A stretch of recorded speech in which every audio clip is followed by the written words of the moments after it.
que ce soit sur les terrains et aussi sur la voie diplomatique. Quelle est la position aujourd'hui du gouvernement par rapport à ces négociations-là? On ne négocie pas directement avec le M23. Pourquoi? Parce que d'abord, ce ne sont pas les acteurs principaux du conflit. Ils sont sous-traités du Rwanda, qui lui-même est sous-traité de l'Occident. Et deuxième chose, quand on regarde les erreurs du passé, l'histoire n'est qu'éternelle répétition. On ne peut pas commettre les mêmes erreurs qu'ont commis les gouvernements de l'ancien régime. Qu'est-ce qu'on a constaté?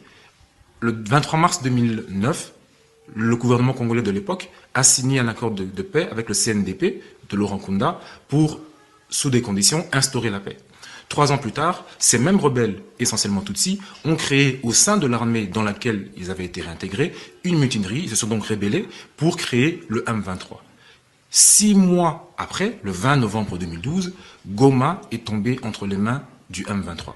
Ça a été une première pour Goma, une première pour le Nord Kivu et une première pour la République démocratique du Congo. Un tel échec politique a été une première. Une fois que Goma est tombé sur les mains des rebelles, nous avons à nouveau négocié avec ces rebelles pour obtenir le départ de ces rebelles de Goma.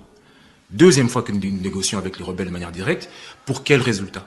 À l'époque, on nous avait promis la paix, la démobilisation, la réinsertion et le désarmement. A-t-on obtenu la paix de ces négociations directes avec la M23? Non. Le désarmement? Non. La réinsertion? Non.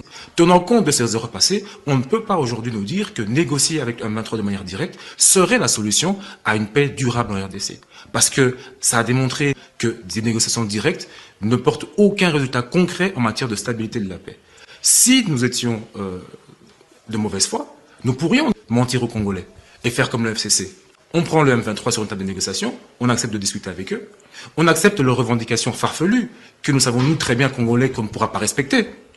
Tout ça pour faire croire aux Congolais qu'on va réussir à travers cet accord de paix à avoir une paix factice, mais qui en réalité est une vraie bombe pour les Congolais. Aujourd'hui, le problème c'est lequel? C'est qu'on ne peut pas signer n'importe quel accord de paix pour créer une paix qui ne soit pas une paix durable. On veut la paix, mais à quel prix? On ne peut pas signer des contrats d'accords de paix internationaux, régionaux, avec des groupes rebelles, quand on sait que dans ces accords de paix-là, nous concédons des choses qui ne sont inconcevables et qu'on ne peut pas céder, mais que nous les concédons simplement pour des intérêts politiques, en faisant croire aux Congolais qu'en fait, on a réussi à mettre la paix, alors que non. En fait, en réalité, nous avons concédé et compromis l'avenir des Congolais, sauf que la condamnation que nous avons fait des Congolais, ils la sentiront dans les années futures. C'est ce qui se passe aujourd'hui.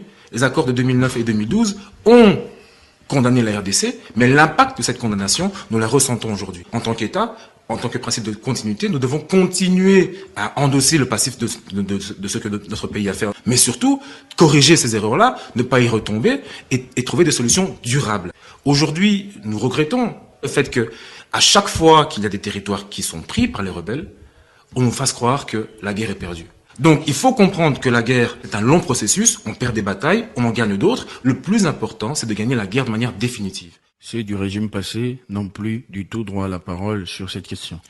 Je ne dis pas qu'ils n'ont pas droit à la parole, mais je dis que quand vous avez été responsable d'accords politiques qui ont mis le Congo en difficulté jusqu'aujourd'hui, et que vous savez qu'à cause de ces accords politiques-là, il y a eu des milliers de victimes directes et indirectes, et que vous savez qu'à cause de ces accords politiques-là,